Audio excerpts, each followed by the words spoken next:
estamos con Esteban Morales. ¿Cómo estás? Muy bien, aquí disfrutando una calurosa tarde ariqueña. No, aquí ya estamos un poco asándonos. De hecho, yo no salgo a esta hora, no me gusta mucho salir. ¿A cuánto están ahorita ya?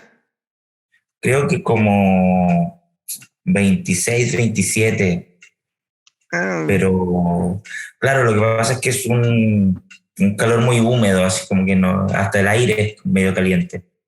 Entonces uno no se puede refrescar mucho. bueno, a ver, platícanos un poco sobre la música. ¿Cómo empezaste en el rollo de la música? Bueno, ves, desde chiquitito a mí siempre me interesó la música, como soy de esas personas que no puede estar sin música en los oídos. Eh, y me acuerdo que cuando era muy pequeño, mi padre, antes de abandonarme, me, me compraba unas revistas, unos magazines, ¿cierto?, que venían con cassettes como de música de rock latino de ese tiempo, donde estaba como Soda Stereo, G.I.T., Los Prisioneros, toda esa onda como ochentera. Y luego seguí como, no sé, como con el camino de Nirvana, Metallica, ese tipo de cosas. Pink Floyd también. Y llega el momento en que, estando en la enseñanza media, ¿cierto?, en secundaria, me hago amigo de unos chicos que estaban todos como que recién comenzando en este asunto de la música y,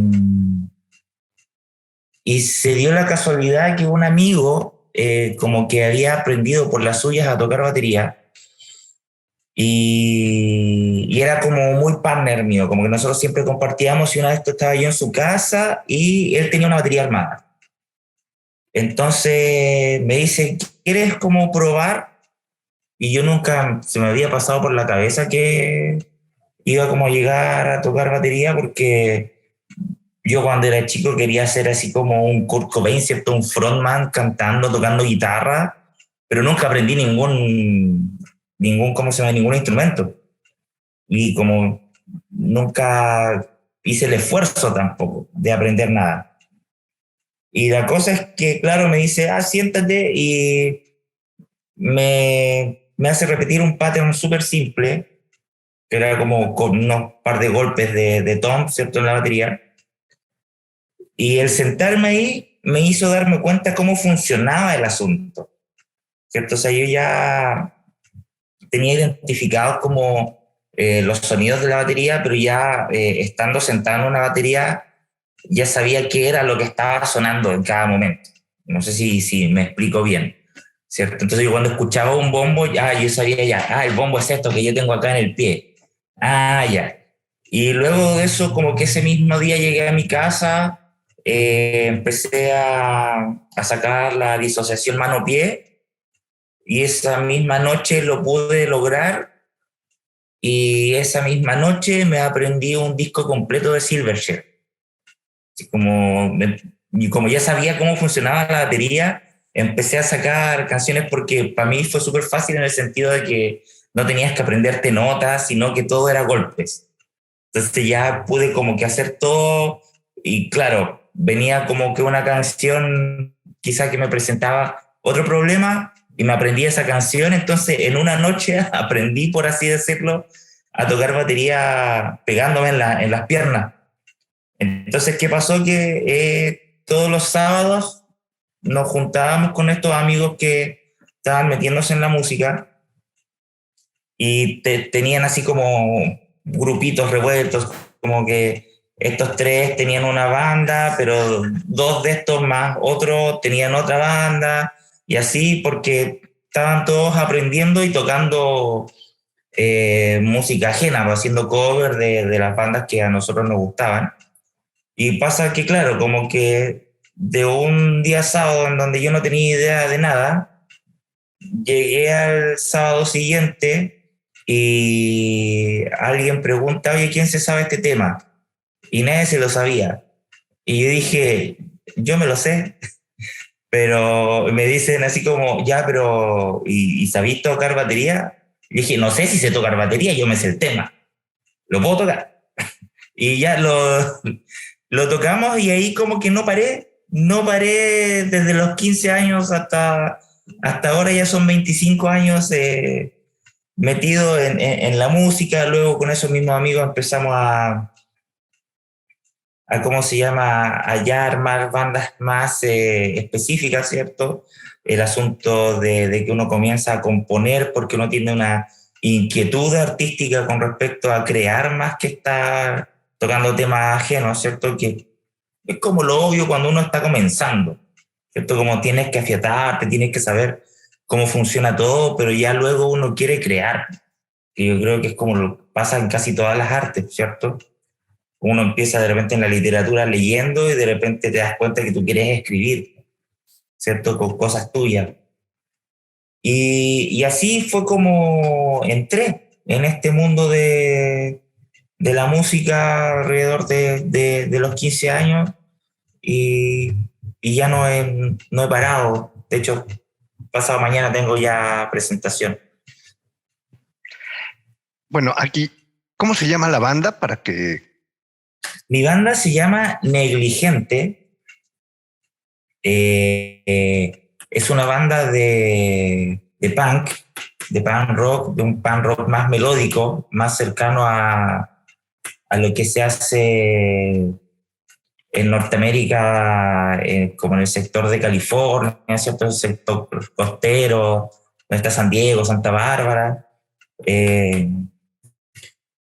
que, bueno, en Gringolandia, ellos a todo le dicen punk, o sea, dentro de lo que cae como dentro del punk, ¿cierto? Pero acá, por ejemplo, se usa mucho el término punk melódico, ya que no es como el punk de los Ramones, ¿cierto? Que es un punk como de tres notas y le sumas una cuarta para el coro y se acabó el tema. El tipo de música que hacemos nosotros es un poquito más compleja que eso. Tampoco somos Mozart, ¿cierto? Pero hay un poco más de arreglos de guitarras, arreglos de voces, arreglos estructurales dentro de las canciones que nosotros creamos.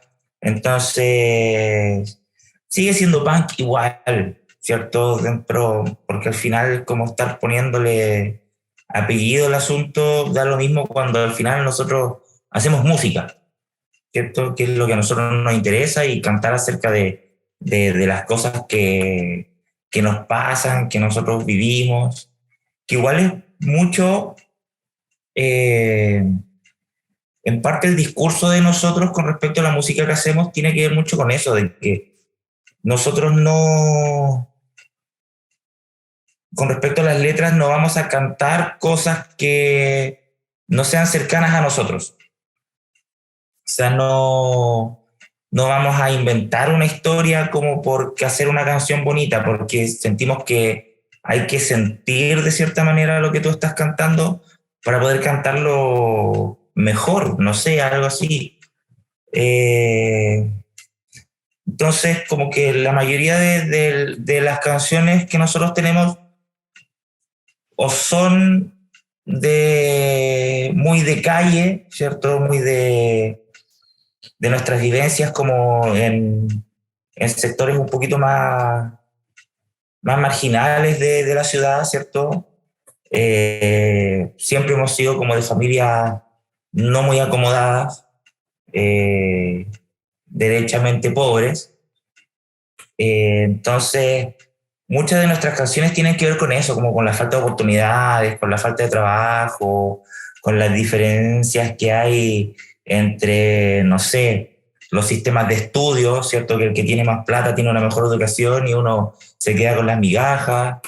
Y también de las cosas que a nosotros nos pasan emocionalmente, ¿cierto?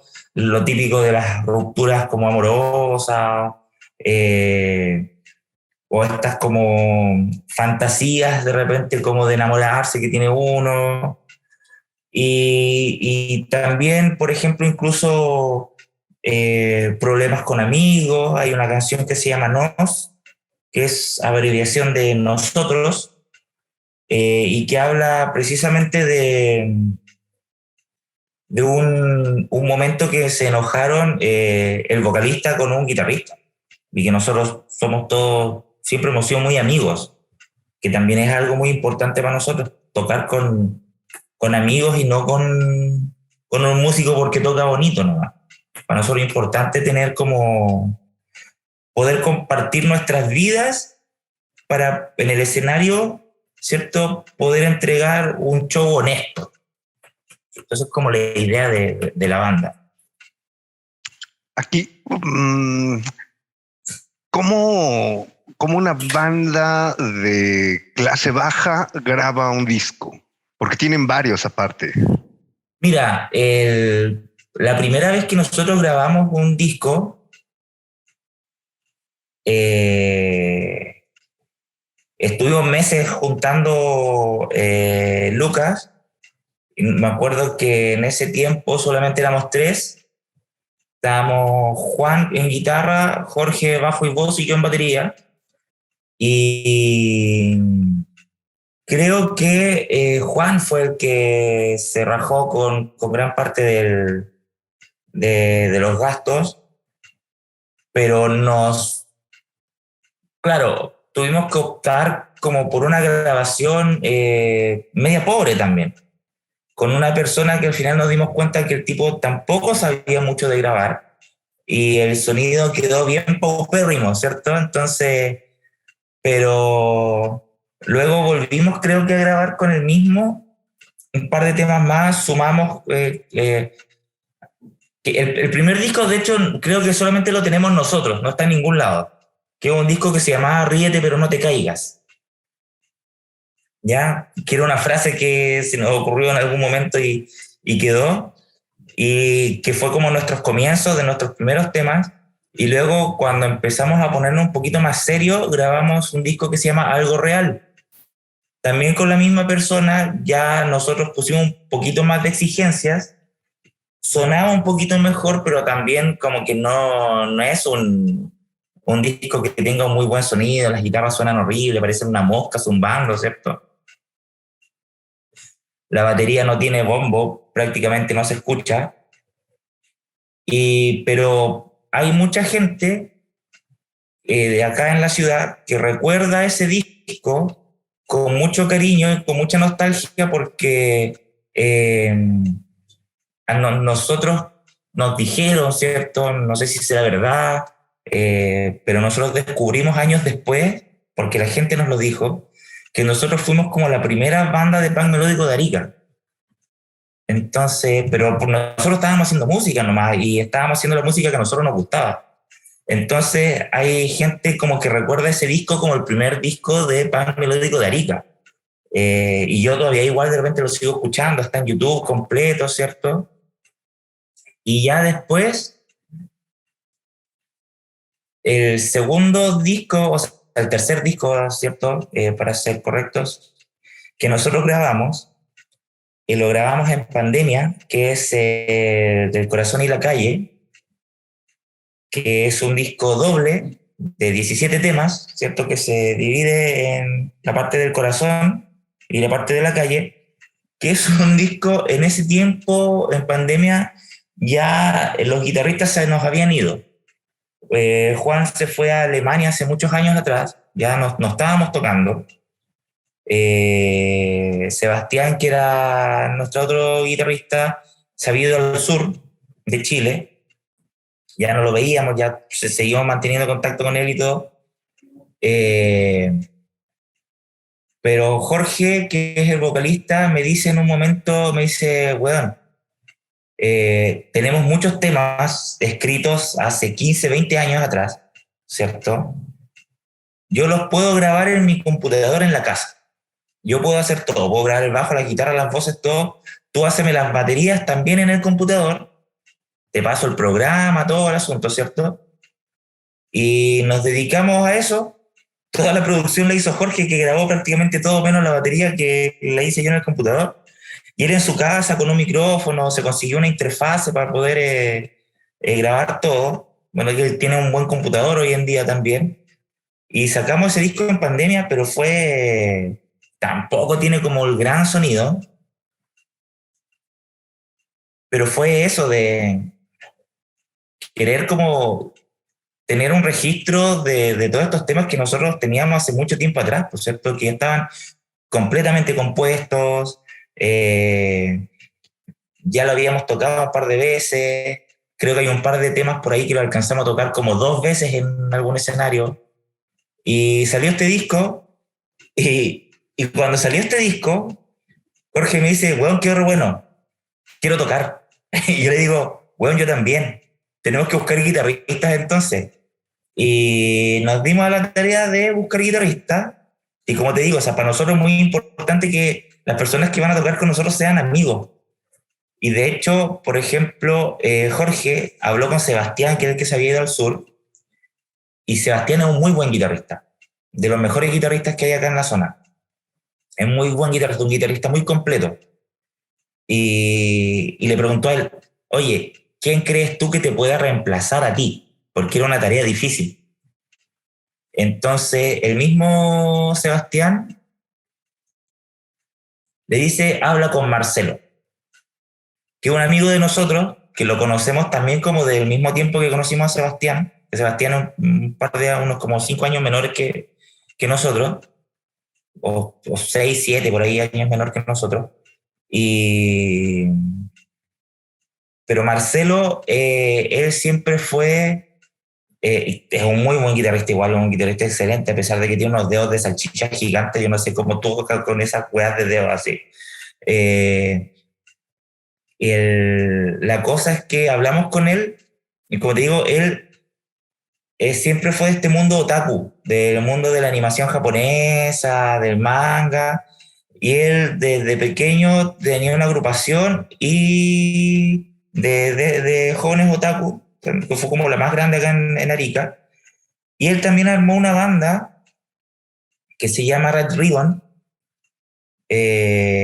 como los villanos en su momento de Dragon Ball, y él tocaba temas difíciles ya en su banda, ¿cierto? De banda japonesa. Empezaron tocando como temas de anime, pero luego se fueron ya como a tocar temas de la cultura japonesa en general, de bandas japo y todo. Y cuando nosotros hablamos con él, o sea, cuando Jorge habló con él, el buen estaba muy feliz porque el buen era fanático de nuestra banda desde chico. ¿Cachai? Entonces él nos iba a ver tocar, siempre fue amigo de nosotros, se juntaba con nosotros cuando nosotros fuera de la casa del Jorge, porque la mayoría vivían todos juntos, menos, o sea, dentro de una misma población, menos yo, que era el único que vivía lejos. Entonces siempre se juntaba con nosotros también, entonces a él le gustaban los temas, se sabía más de un par de temas ya. Y él dijo, weón, ha sido un honor para mí como que hayan hablado conmigo, yo voy a estar muy feliz de tocar con ustedes. Y como digo, somos amigos. Y Elías, que es el otro guitarrista, es un guitarrista también que viene del mundo del punk y que también es muy buen guitarrista y que ya había tenido la oportunidad de tocar con Jorge en otras bandas. Cuando Jorge estuvo, nosotros no estábamos tocando, entonces Jorge perteneció como bajista a otras bandas, igual como de un estilo parecido. Ahí conoció a Elías y ya había como un fiato también. Y Elías también ha sido amigo de nosotros durante harto tiempo, ¿cierto? De estos compañeros de alcohol, compañeros de drogas y todo ese tipo de cosas, de juergas, de carrete, como dicen acá. Y fue también, se acopló muy bien a la banda en el sentido de que es como, no hay ni siquiera que estarle diciendo, oye, hace tal cosa, como que instintivamente él ya está haciendo los arreglos que corresponden a las canciones. Entonces, juntamos, ¿cierto? Tuvimos guitarristas nuevos, empezamos a ensayar los temas que habíamos grabado, estos 17 temas, ¿cierto? Para volver a tocarlos. Tuvimos un par de presentaciones, pero en los ensayos ya nos empezó a picar el bichito de querer componer de nuevo. y rápidamente ya teníamos como que un par de temas compuestos y dijimos, hay que grabar de nuevo, pero hay que grabar bien. Y ahí empezó como un poco la discusión, no discusión, sino como se empezó a hablar del tema de que acá hay estudios profesionales de grabación.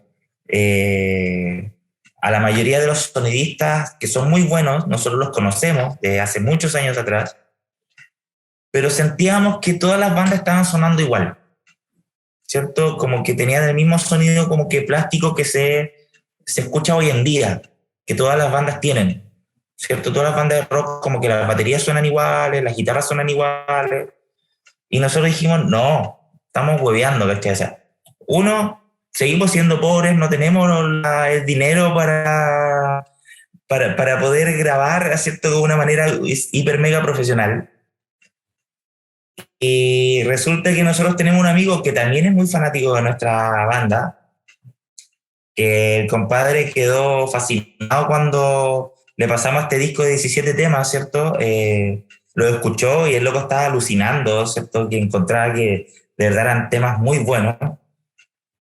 Y él nos facilitó su cabaña, por así decirlo, en Utah, que es una localidad a las afueras de la ciudad, ¿cierto? Como a 1 hora de viaje, más o menos.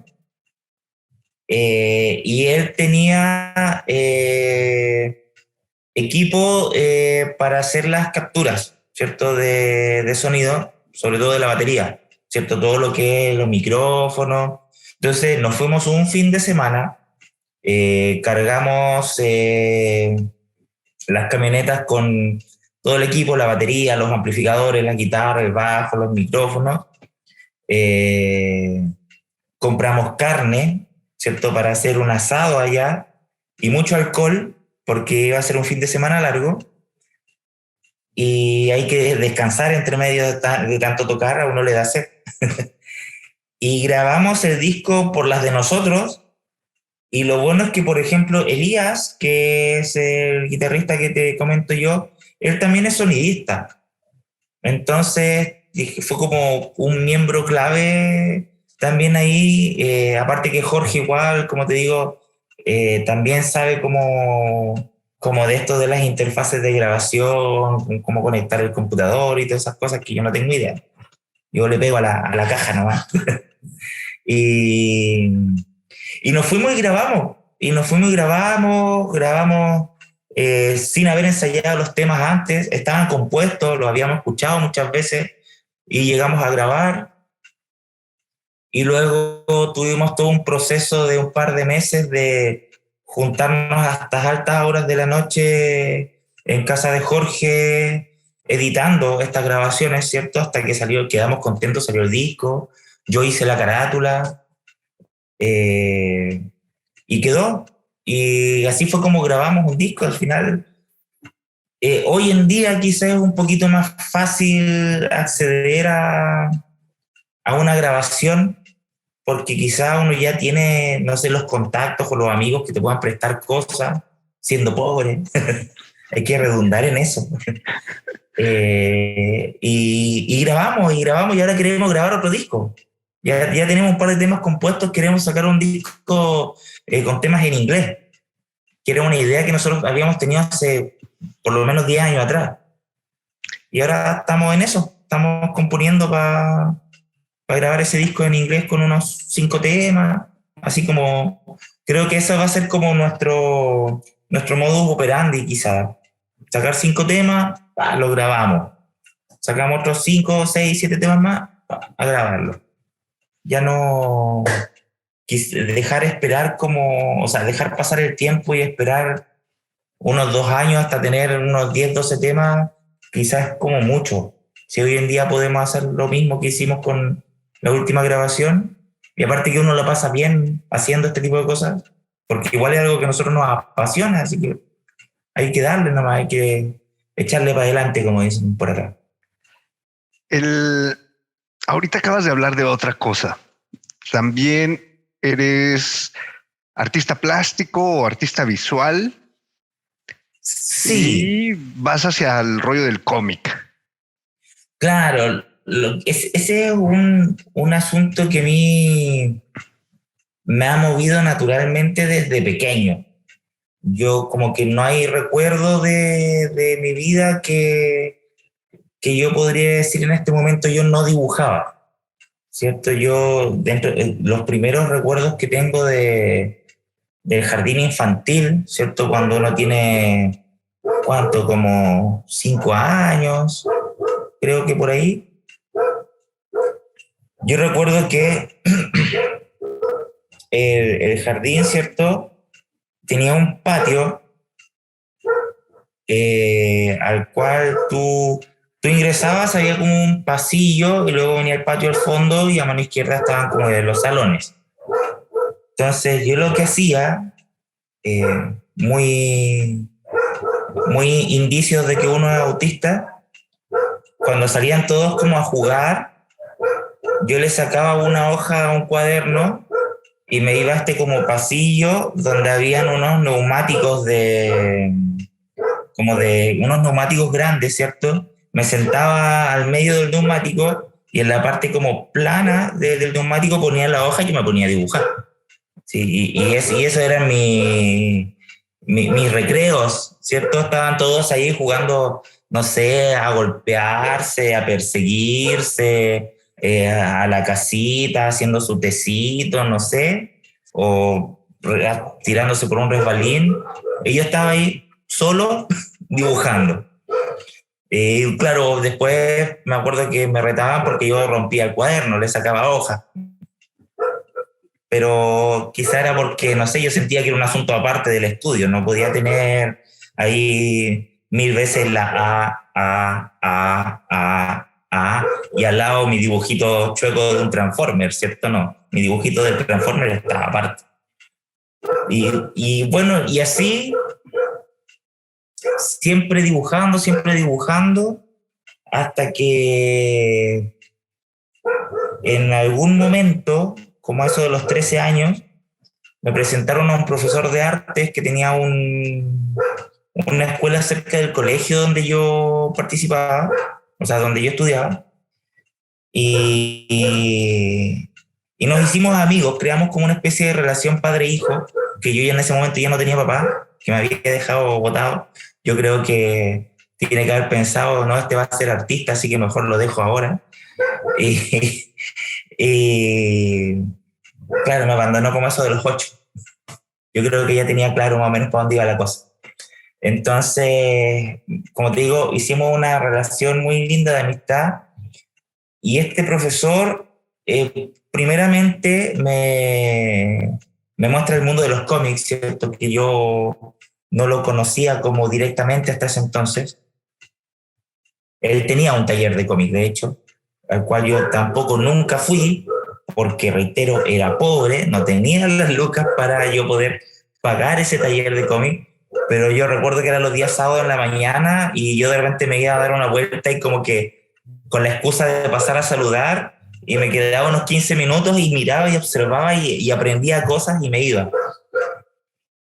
Y como uno siempre tiene esta como ganas de querer narrar, quizá, fue como un medio que a mí me hizo mucho sentido, entonces me empecé a meter en este mundo como de las historietas y empecé a experimentar con el asunto de contar historias. Y quizás se me hizo un poco fácil porque también fui mucho de consumir mucho cine, que también es otro arte narrativo. Entonces la cinematográfica, ¿cachai? Como que la tenía mucho en mi, en mi pensar al momento de crear narrativas, y así fue como yo fui experimentando un poco con este asunto de crear historias y claro, empecé como que a usar técnicas de narración propias del cómic sin saber ni cómo se llamaban, o sea, cuál era el concepto pero todo a través de la experimentación, de que yo quería contar una historia de tal manera, entonces empezaba como a experimentar cómo la cuento, ¿cierto? Porque yo claro, me gusta el cine, pero yo no tengo un movimiento de cámara, no tengo una banda sonora como para darle énfasis quizá a alguna escena o dar alguna sensación, ¿cierto?, de atmósfera de algo. Entonces hay que empezar a experimentar, ¿no es cierto? Y con eso de experimentar, en cierto momento estudié mucho con respecto a lo que es el mundo de la narrativa gráfica.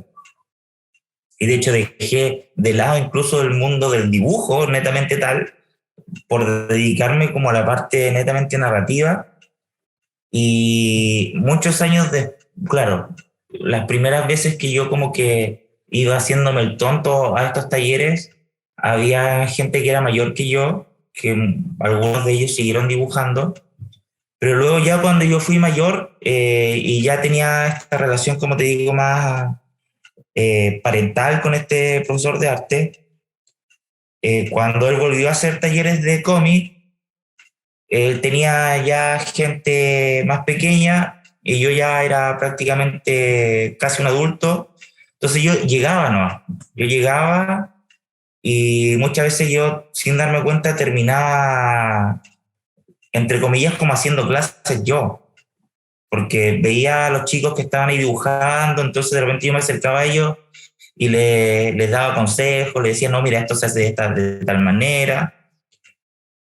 Y luego este taller de cómics cerró, el profesor no hizo más clases y mucho tiempo después yo seguí siendo amigo de uno de estos chicos que en ese momento tenía como 15 y yo debo haber estado como los 20 quizá.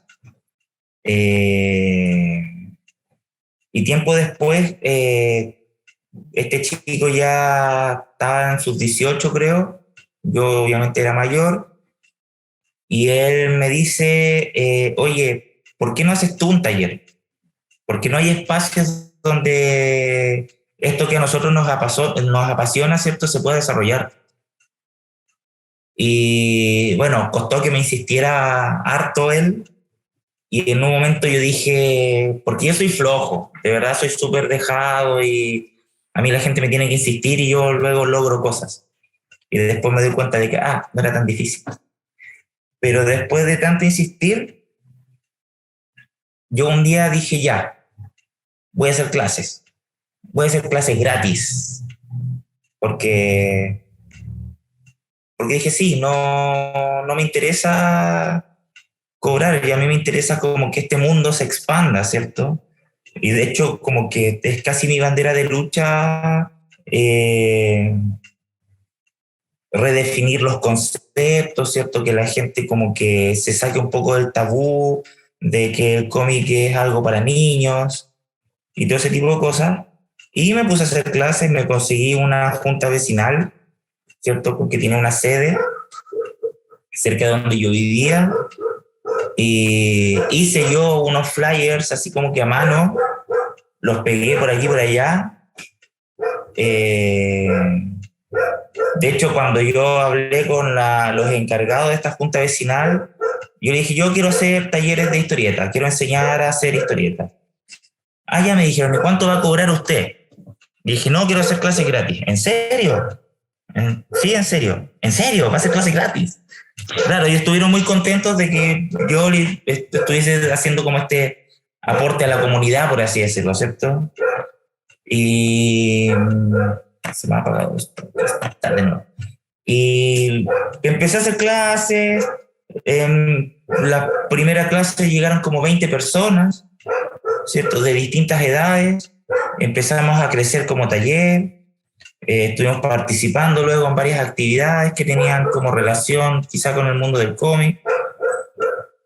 Íbamos a unos eventos grandes que se hacían acá los veranos, donde venían agrupaciones tanto de Perú como de Bolivia, del resto de Chile, que era del mundo otaku, y hacían concursos de dibujos, me recuerdo, y siempre el primer lugar era mío y el segundo y el tercero era gente de mi taller. Como éramos la neta y nata, estábamos ahí.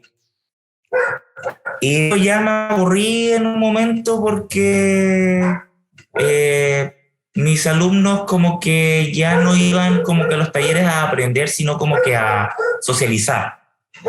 Entonces dije, ya no, chao con los hueones. Y, y dejé de hacer clases, pero me hice como una especie de reputación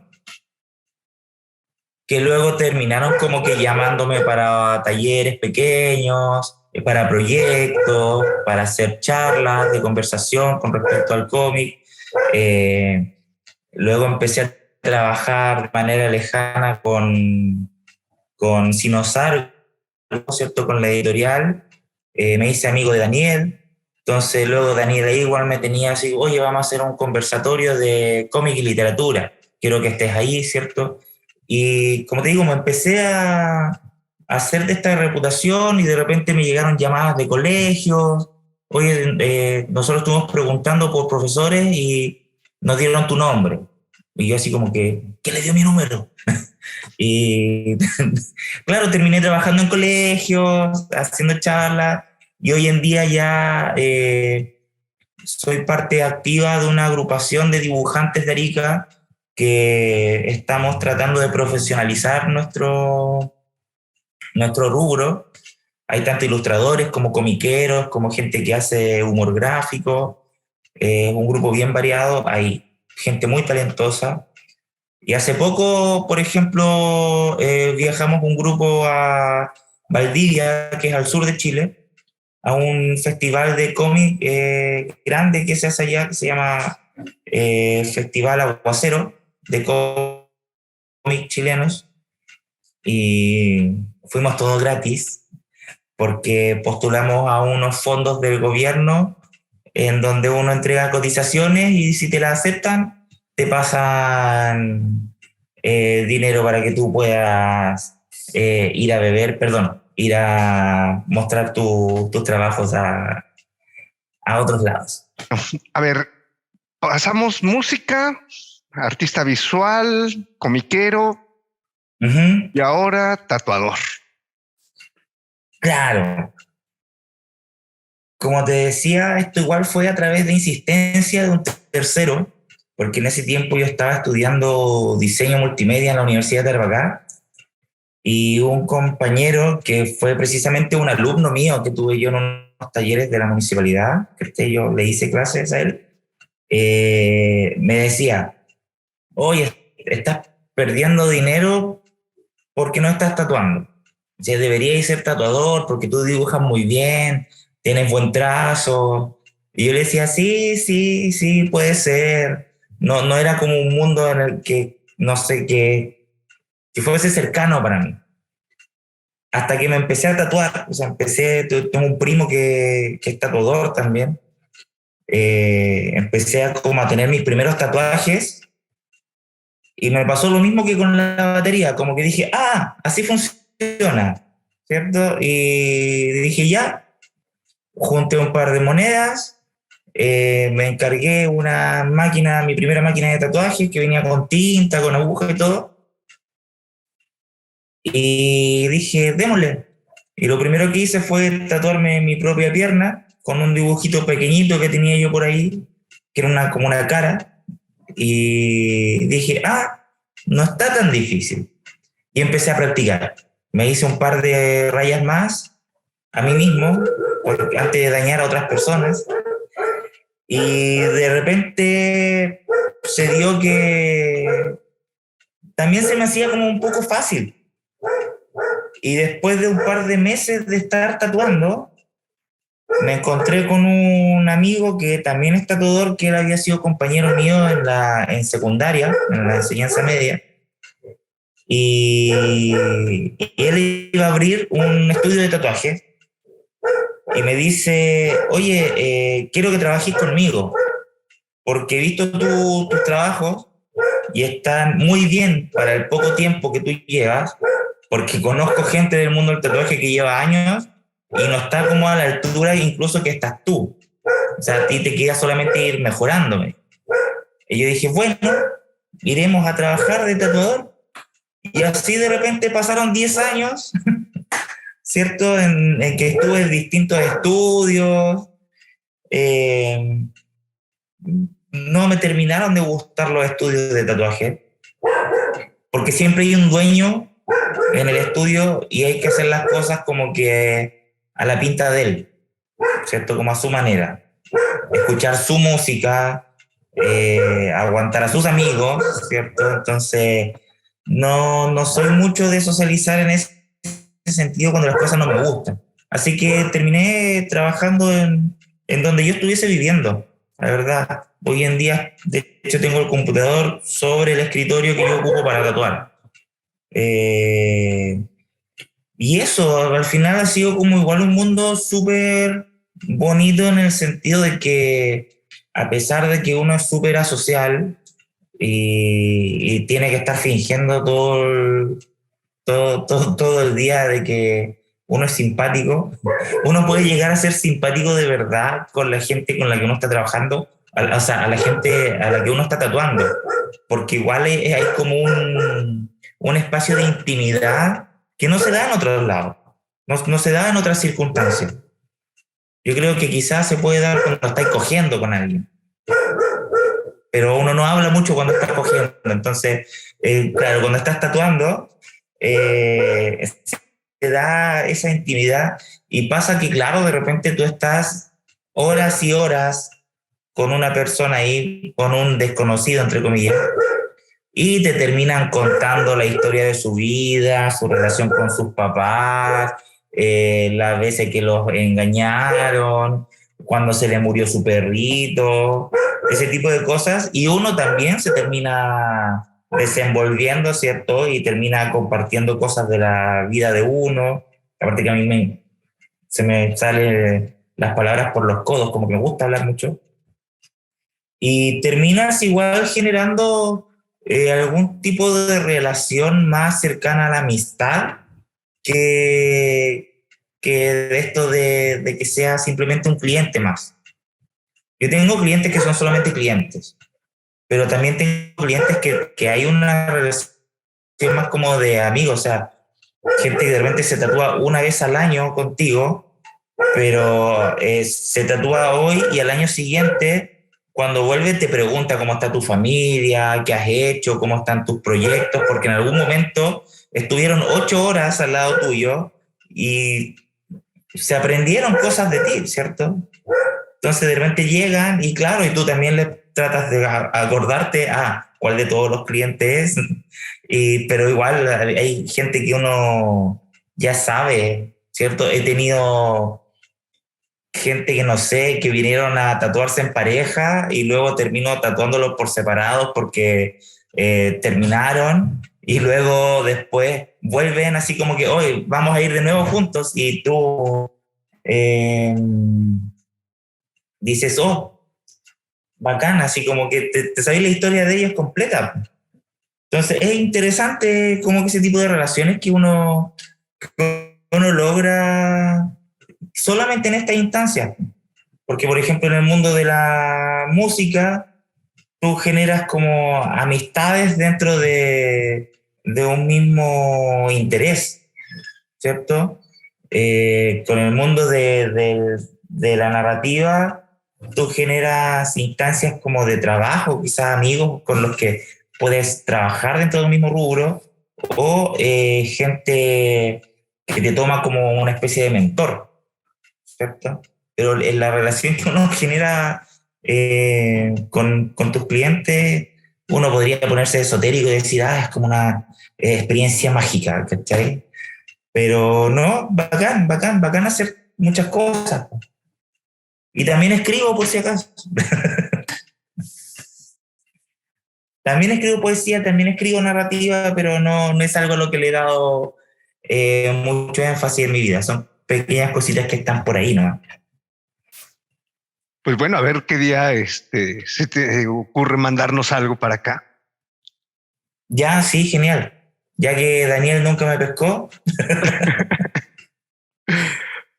Pues bueno, esta vez estuvimos con Esteban Morales, también conocido como El Fideo en los bajos mundos de Chile. Pues un gustazo. No, igualmente, vos, hermano. Si ya sabes que en algún momento o yo voy a llegar allá, tú vas a llegar acá y vamos a salir a incendiar la ciudad en donde estemos. No hago eso, ni lo volveré a hacer. No, yo ya no hago esas cosas. Sí, no, ya. No, pero podríamos hacer alguna junta en donde haya alcohol y alguno que otro poeta al cual nosotros podamos molestar.